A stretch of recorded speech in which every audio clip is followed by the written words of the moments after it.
while explaining the heart attack situation, you spoke about plaque. Yeah. Now, of course, people understand that it's because of long-term smoking, long-term alcohol usage, long-term drug usage, perhaps. But I don't think that's the fundamental thing. Those accentuate all of that. They're risk factors, independent risk factors, particularly smoking, and even some of the other things. I think it's a combination of genetics and lifestyle. And then, you know, when I say lifestyle, I'm talking diet, exercise, all of that stuff. Sleep. You know, I've talked in one of my podcasts about the 5 things I think are essential, right? And sleep is way up there. It's your protective cocoon. And I'll tell you, a lot of people take it for granted, but it's somewhere where you rejuvenate and your brain defrags. I mean, I did an excellent series on sleep with a sleep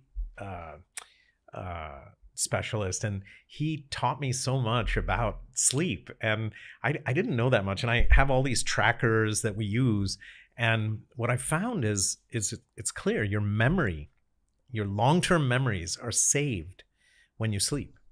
And if you don't have sleep, there's numerous studies on sleep deprivation which show you can't form new memories, right? And let alone the fact that your body needs to assimilate all the proteins and the tissues need to kind of repopulate. You know, there's certain tissues that grow fast, like the gut and the buccal mucosa, the stuff in the inside of your mouth and your intestines and stuff like that. And there's stuff which has a long game to it.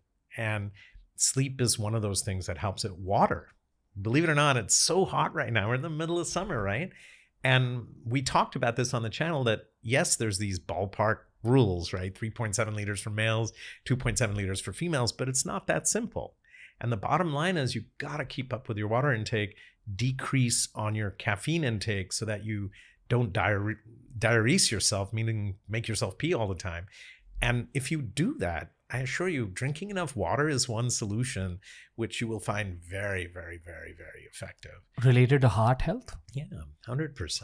Okay, we got to break this down a lot more. What you said about sleep and erasing memories, erasing the ability to create new memories. Yeah. For me, it's basically like your parts of your brain kind of dying, almost. No, not so simple. What happens is every day you're faced with a lot of information, right? And it's stored kind of in short-term bursts, right?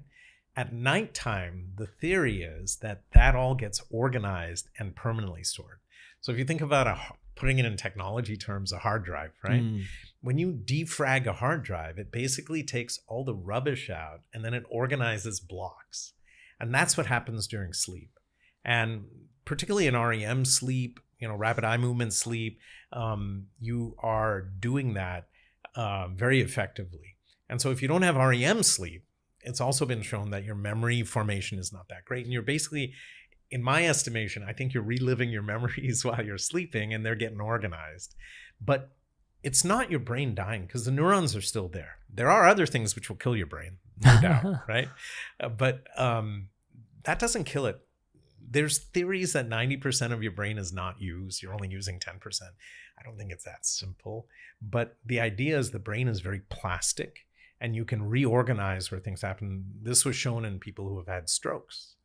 And in those patients, very interestingly, they can use other parts of their brain and relearn for 6 weeks to 6 months. And so what you see is not what you get in a stroke, right? The first 3 days, the brain swells. Then after that, for 6 weeks, the scar tissue is healing and your ischemic penumbra, where the poor blood flow was, is improving. And then from 6 weeks to 6 months, it'll remodel. And during that remodeling phase, that's when the plasticity of the brain will allow you to kind of relearn things and you can potentially rehabilitate a patient. Some things can't change. And similarly in the heart, it's the same way that when you've had a heart attack, that tissue that's dying has a window, right? And it will form permanent scar. The key is the heart as a muscle, to be effective, has to have enough muscle in order to pump blood efficiently to your body. Now, the interesting part, and this is where the cardio comes in, back to that, every time you do cardio, you're pushing your heart to work harder. Mm. And you're building the intrinsic circulation system.